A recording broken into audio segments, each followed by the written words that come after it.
Welcome to Uni Speaks Podcast. I am your host, Uni. Well, wait, I'm your host, Shada. Sorry. Recalibration. Today, I have my guest speaker, Melissa, in the building. I want to thank you for coming to my little podcast studio inside of Hood Classic to do this I love it. Thank you. So today's topic, guys, is the very first topic of the episode. And episode number 1, we are calling this the code. Woo. And y'all like, well, what's the code? The code. Everybody knows this code, y'all. Right. And the code is like, do you date, talk to, kick it with your friends or a family member's ex? Are exes off limits? And that's a tough one. That's a tough one. There's just it's because it's such a, what's the word I want to use? It's a topic that can go on forever. There's no closure to it. Correct. You can go on and on about this topic. Correct. And when we actually did a survey a few weeks ago, and we asked the men and women in our office, like, hey, in the essence of bro code and girl code, would you date your friend's ex? And some of the answers we got were crazy, and some of them was just like standard, right?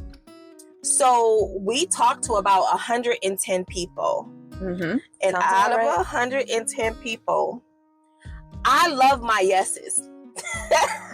I love my yeses, but I only had 2 yeses for they would talk to a friend's ex. I had one yes. I had 1 yes. That's our 2. Yes. And then our no's were a total of 167 no's. And that was just like standard commitment, friend code. You don't break friend code. Right. There's no ifs, ands, or buts. It's a no. Right. Then I had maybes. Now, the maybes were, okay, so what are the circumstances around this? Right. Like, they wanted to take a deep dive into, how long we were friends. Right. Is this an acquaintance, or is it actually like my homie from, we were babies in diapers type deal? Right. These were our thinkers, and I love thinkers. I love people who think outside the box and just kind of go against the grain sometime, because we tend to follow the grain of other people.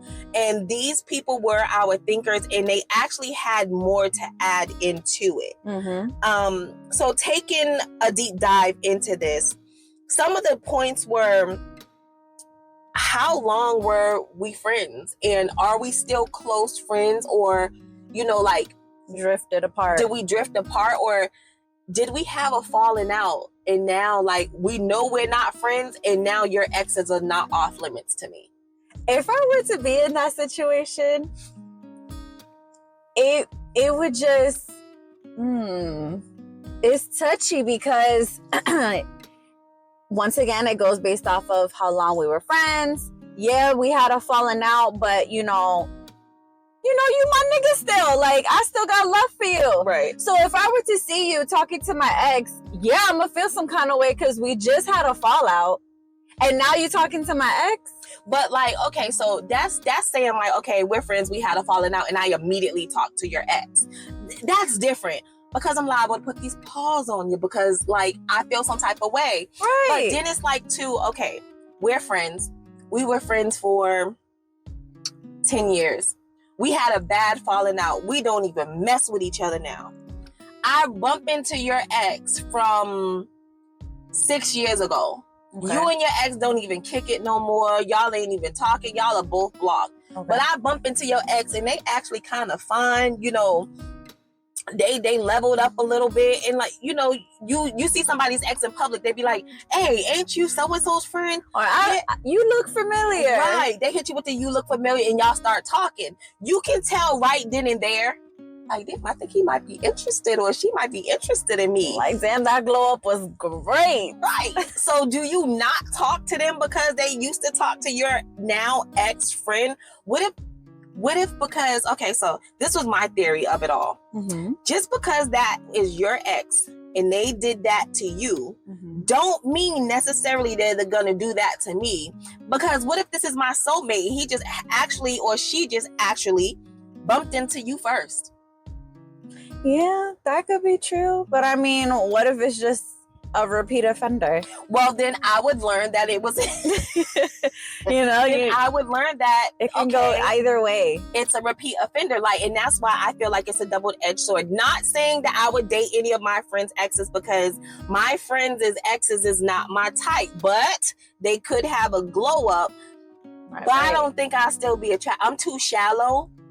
Like shallow how? I'm too shallow to even date any of my friends' exes. Not only that, but also knowing about them. Like, if, let's use us as an example. Say we've been friends for, 6+ years. Mm-hmm. I'm confiding in you everything about my relationship, right? Mm-hmm. So you not only know that we've been kicking it, but now you know the juicy details behind it. Mm-hmm. So you really gonna tell me that you would still be open to dating someone that you know what we did, how we did it, the good, the bad, the ugly, you still would be willing to give it a chance? So me per se, no. But now, if you need me to get that get back for you, I'll fucking ruin their life.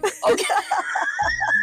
No. I would ruin their life and say, that's for fucking with my friend. But me per se, no, I would not get with, but that means me and you're still friends. We have not fell out. True, right? True. Now, if we fell out and I don't like you, I'm kind of evil sometimes. And so to get back at me, you would go ahead and touch those boundaries. Wow. I see I'm kind of evil. If me and you had a flat falling out and I don't like you, I know you don't like me, and I know if I don't like you, I would never speak to you again. Even if you were on fire in the street, I would not stop and put you out. That's how much I don't like you. Oh, your ex ain't off limit to me if I find him attractive now. Damn, shiesty. Very much so they did. Look, they didn't call me Shady Shay for it. Hey, so shiesty. Damn. But now listen, there are people in real life who do that though. I'm not saying I would. I do have morals and I do have standards. But if I can play the devil's advocate and knowing how I could be, I would, right? But in the same token, we have to go and negate into family members too. Oh. Would you date your family member's ex? I couldn't. I couldn't. There's some people out here who do. Imagine bringing your auntie's ex-man to the family cookout. Oh no, that's all kind of dishonor right there. That's horrible. Imagine. I can't sit here and say that's horrible because, there are situations on in this world that are happening right now as we're speaking. Correct. That could be very well the situation you just talked about right now. Someone bringing someone to a cookout or someone bringing someone to Thanksgiving, those major holidays, especially Christmas. Like, wait a minute. She really showed up at our door with homie's ex. Like, what's up? Imagine bringing your brother's ex-girlfriend to the family reunion. That's just awkward. That's like, what do you talk about? I think with families, hands down, blood relation family should be completely off limits. But then that kind of like, it kind of shoots myself in the foot because I'm a part of the maybes crew based off of like my preferences. And I don't even know if that fucking makes sense. So like, I also feel as though just because that was your ex auntie doesn't mean that ain't my husband or wife, right? True. Very true.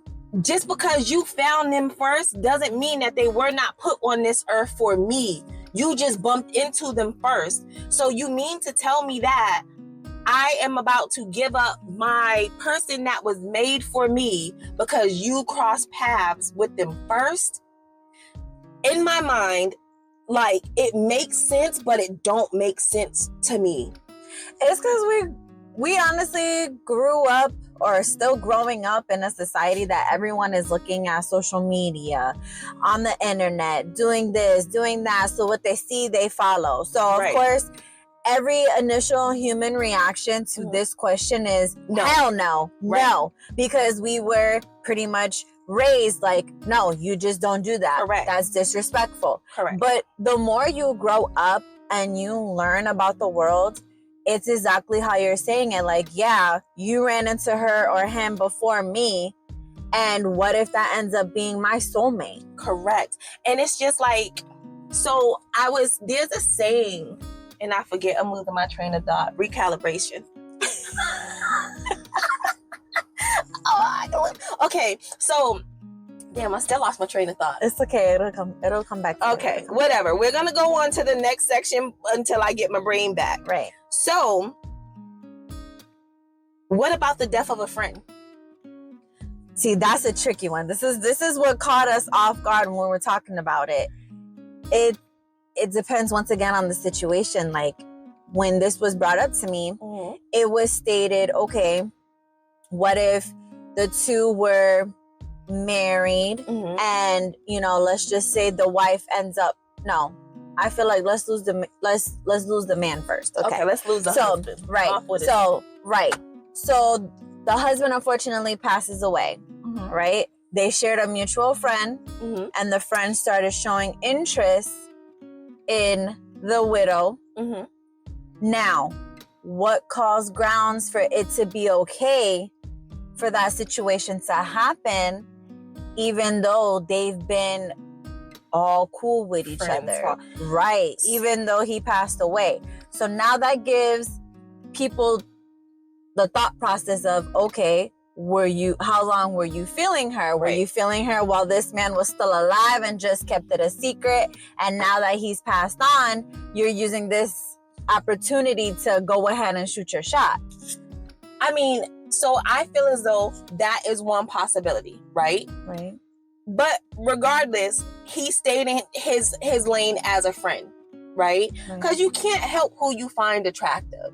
You know what I mean? Like, I have friends, I'm a lesbian, I have friends who have husbands, and I'd be like, damn, he is real attractive now. If I was straight, I would have hit on that too, you know? But it doesn't mean I want your man, is that I do find them attractive. Now, say if I have a friends who are a couple, well, no, say I'm married. Let's back up. Say I'm married. Okay. God forbid, somebody knock on some wood for me. Knocked on my knee. And say I pass away. Okay. I am not selfish enough to say, if one of my friends consoles you in my absence and y'all kindle something, I do not want y'all to be together. If my friend can make my widow happy, can bring my widow joy, can help my widow take care of my child, support, nurture, and finance, go and be with her. Okay. I want my partner to find love again. I want her to be happy again. And they can share a mutual love for me. Because when those times come around and it's my death anniversary, it's my birthday, or, you know, like just certain things that come around where my partner would want to celebrate me, they both can be on the same page and still love on me together while they are loving themselves, yeah. Right? I honestly never thought of it that way, because once again, we were brought up in a world where that was kind of shunned upon. Like, no, you just don't do that. That's off limits. But like I said, the more we mature and grow up, we start really thinking about things. Guess what? Why? I remember what I was going to say earlier. You scared me, girl. I remember. Go ahead. Who was the heifer that made this rule? We do not date our friends' exes. This person, whoever made this rule out of somewhere, was a hurt person that did not want their ex touched because they ended up in something horrible. Who was the person that started the foundation of who started the code? Right. That's what I want to know. who created this code? Because like you, I was born in the 80s, right? So I grew up in the late 80s and 90s. That was the code. As soon as you started dating, you have your little group of friends and y'all have y'all little crushes and stuff out at the park, and Day is with May and May it was like this, and y'all would literally be out there beefing because we supposed to be friends, but I dated him. You crossed the boundaries. And you crossed the boundaries, but who created the rule of the code? Because if we go back way into ancient time, there was no code. There wasn't, because you have Bobby sleeping with Sally sleeping with Bobby's best friend. You had a lot of ancestry going on. Exactly. You know what I mean? So who started the code that we now live by today? And as we was going around asking this question to people, you can see how, I don't want to say that they were manipulated into believing in the code, because to each his own. Right. But you see the foundation of the code still at play today. Mm-hmm. And it's just like, well, why? And a lot of girls was like, oh, I have respect for myself. I value my friendship. But the thing about friendship is this. Friendship sometimes is a test of time. Some people are here for a reason and a season, and they're not meant to be a lifetime. And while you have a certain loyalty to friends, some friends aren't showing you that same loyalty, because if the shoes is on the other foot, where you wouldn't date my ex, but if the opportunity arises, they're gonna date your ex, right? So it's like there was a lot of people that was hands down no, but I can see them crying to me in 2 years talking about how their best friend went behind their back and slept with their man. But guess what? Now the best friend and the man together, and they're the happiest ever. He done went and married her. Damn. That doesn't mean just because he cheated on you, you wasn't meant for him or her. You're probably just a lesson. Exactly. And like sometimes you go into people's lives, it's not meant for a forever. It's for a lesson. And just because we split up doesn't mean that you're off limits. I taught you a lesson for you to go on and find your person. And what if that person happens to be You're forever, but that's also your friend's ex. True. And going back to in death, even though me and my partner was together, we were married, doesn't mean there isn't another soulmate out there for her. And I wouldn't want to take that from her because of, oh, I just don't feel like I'm being loyal. No, be loyal to yourself. Be loyal to me when I'm alive. But after I'm gone, be loyal to yourself and do what makes your heart happy. True. In respect. You know what I mean? Well, that's why a lot of people take their time too, to heal before they're ready to jump into that commitment, because a lot of people don't, because that person's vulnerable. Right. So of course they're gonna be swoon into whatever romantic thing you're doing or whatever's flowing out of your mouth. Yeah, you're gonna assume them because they're vulnerable during that time frame. You got to give them time to heal. You got to give them time. And I'm not saying, oh, I died today, you be with my friend tomorrow, come back and haunt you. So and that means they were plotting this whole entire time. Baby, like, did you kill me? Right. Like, did you poison my food because y'all wanted to be together? Right. But I'm saying, like, after a while, let's say a year after I'm gone, that's enough time to like heal a little bit and be able to start to move on. And then you and my friend start hanging out, and then y'all see y'all have a lot in common. Okay, cool. But if you get with my friend right after I die, baby, I'm coming for you. After you put me 6 feet under or cremate me, I'm haunting the both of y'all. For life. Ooh. All right. Like, I can't picture myself being in a situation like that, because I really don't know what I would do. Like, I don't know. I went from being I'm bisexual. I was with a man for about 2 years. We were engaged. It didn't work out, but I never resulted to going to any of his friends because they just weren't my type. Correct. That was just no. So then it went into me meeting my wife now. Right. We were friends, Mm-hmm. and it was where we shared a lot in common, Mm-hmm. and it just grew from there. Mm-hmm. But it's just, I don't know. Everyone's story is different. Everyone's story is different. And again, like everybody's preferences is different. Correct. You know? And like I said, I'm Who would really, have known I'd be married to a woman now? Right. And one of the things, like for me, like I said in the beginning, I'm really shallow. And it's not something I'm proud of, but it is what it is. I like what I like, and I have a specific type of woman that I like, you know? And I don't date feminine women. It is what it is. So my friends date feminine women. Why? Do you take it as a threat? Nah, I just don't like them. Okay. They're yucky to me. They're just too much for No you? offense, y'all. No offense. They just too much for you? Yeah, they just do a little bit too much for me. They too girly for me, and I'm not that girly. So like I can't see myself like, ooh, I like my friend's ex. No, that's a feminine woman. Right. Like, no, I don't like a feminine woman, and that's just my preference. So I know I would never date any of my friends' exes. So it's like, it's not off limits to me, but there's always a possibility. Right?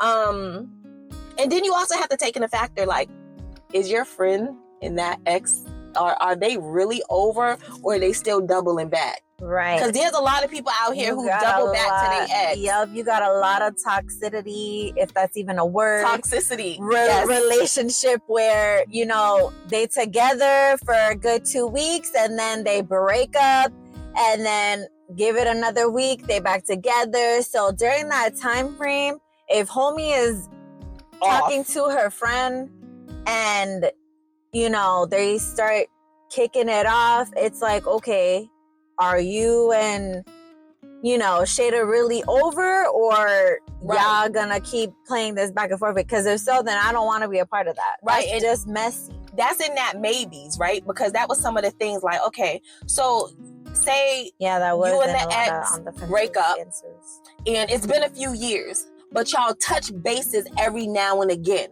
right? But are y'all touching bases like, ooh, dad, you look good, I can't wait, I would like to link up with you? Or are y'all touching bases like, hey, how you doing? How you been? Like are y'all really over, or do y'all still contact each other to try to see where y'all at?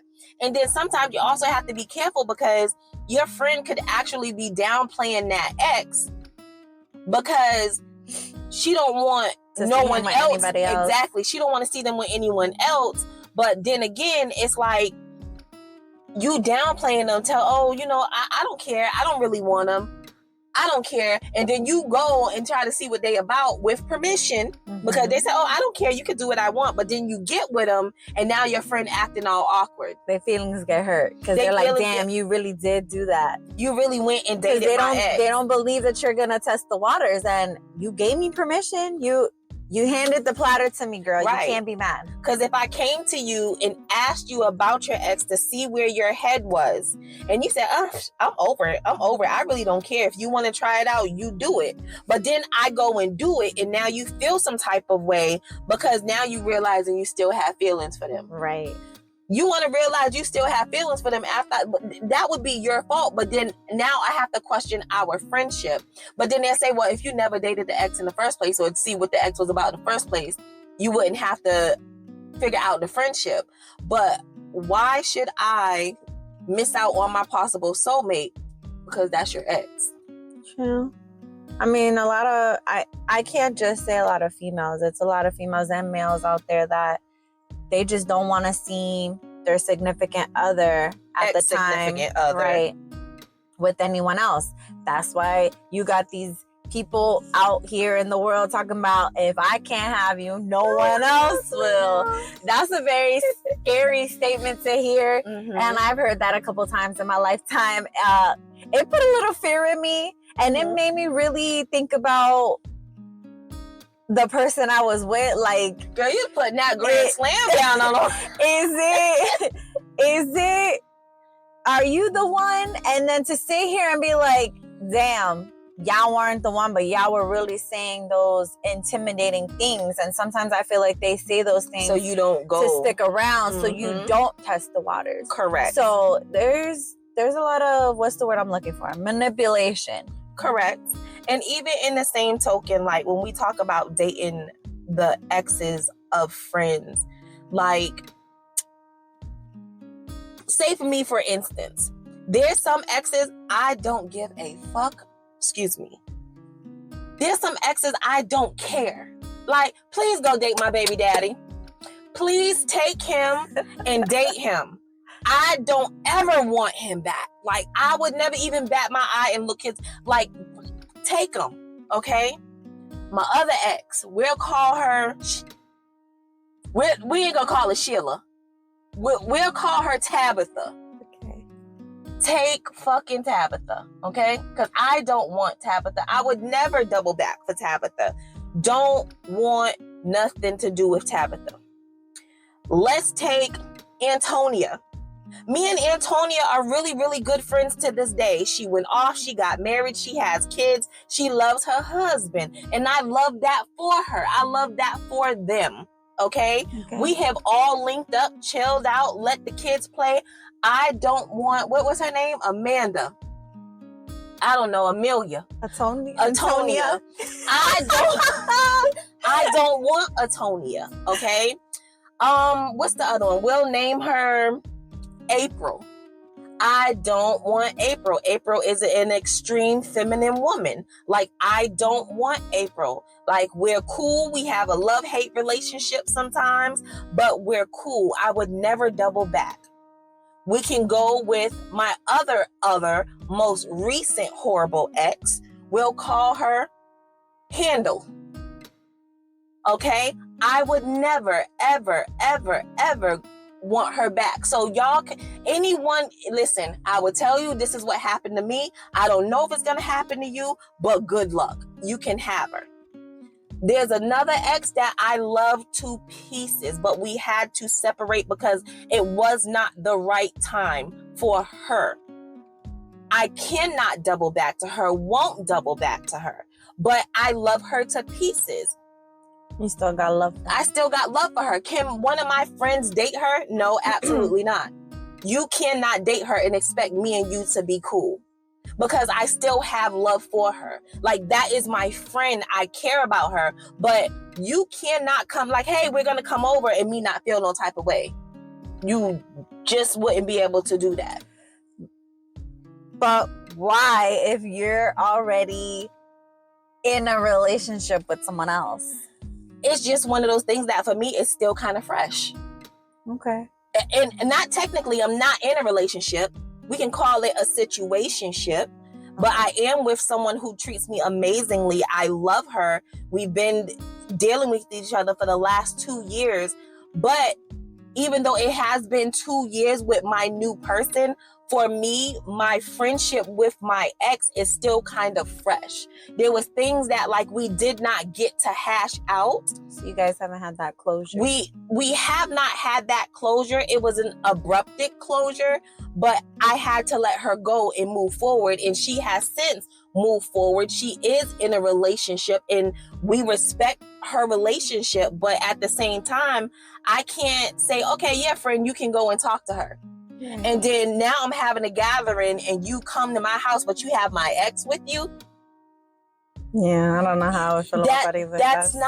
It's not going to end very well. Right. Regardless if I have someone, it's still not going to end very well, because I think anybody would just feel some type of way. Not saying that like, oh, I'm still hung up on her, because I'm not. I just, that's my dog. Like, that's my dog. That's my friend. And I have love for her. But we had to end a relationship for whatever terms. So that's the only one, like, I would not be comfortable saying, like, yeah, go ahead and talk to her. Right. Give me another 3 years. Damn, 3 years. Give me another 3 years or so. But then again, like, I probably wouldn't care in another 3 years. I've probably been married. I hope so. Married. I hope so. Planning a wedding. Someone needs to put a ring on your finger. Ain't it kind of empty? It got cobwebs on it. Okay, so let's see. So basically, what did we learn today? people are still like how we were raised, with not wanting to break that boy and girl code. Like, they see it as, you know, that's my friend, or that was my friend, and I'm just not going to cross those boundaries. Right. But with this new generation, I feel like the more we grow, the more you're learning of, hey, yeah, it didn't work out with you, but that might be my future wife, husband, soulmate until the end of times. Am I really gonna block my blessing because you are being bitter and not wanting us to happen? Or am I gonna take that leap of faith and see how it goes? Even though I know about the good, bad, and ugly, I'm still giving it a whirl. And it also leaves room for jealousy. Correct. Like jealousy, like, well, dag, you get with my friend and you do everything right by her, but when when they were with me, they did this, that, and the third. You know what I'm? And we didn't even touch it. I mean, sometimes it's an experiment. Yeah, like you gotta see what you're working with. You gotta see the motion in the ocean. Yeah, and then when they get with that other person, they just wham bam. Right. And it's like a slap in the face for the friend. So True. It's like you just have to weigh your options. Right. And in today's society, it is stating that dating your friends is off limits. But we do have 3% of our candidates that say don't block your blessings. Right. Give it a whirl. So with that said, y'all, we appreciate you tuning in to this episode, our first episode of Uni Speaks podcast. It only took us like 1,000 takes, but we finally got it together. 1,000,000,001 takes, but we did. We finally got it together. And like I said, this is just the beginning. It will get better, and and I'm gonna be here for it. She's gonna be here for it all. Waiting. Just join the ride, y'all. The ride is a little bit bumpy, but it'll get a little bit smoother. Right. And we hope you enjoyed today's discussion as much as we did. Stay tuned for next week's episode. Please check out unispeaks.com for our episode lineup. And as always, we want to hear from you. Share your thoughts and experiences and suggestions in the comment below. Your feedback is invaluable to us. Please comment and subscribe and like. It also helps us create content that resonates with you. Definitely, we're on Spotify and YouTube. I don't know which platform you could be listening to us on now, but we are there. Definitely search for us. And before you go, we're always open to suggestions too. Like, what would you like for us to touch base on as far as topics? Give us some inspiration too. Alrighty. Dang, we did it. Till next episode, y'all. I'm out. Peace. Crystal Sage and bullshit. Woo! Hey there, music lovers and podcast listeners. Are you ready to groove to the beat of your own podcast?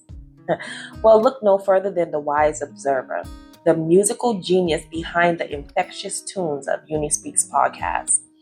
With his magic touch, the Wiser Observer transforms ordinary moments into unforgettable experiences, infusing every beat with energy, passion, and soul. Whether you're looking for a catchy track or a mood-setting background melody, he got you covered. You can connect with him on Instagram at The Wiser Observer and TikTok, The Wiser Observer, for a sneak peek into his creative process and musical masterpieces.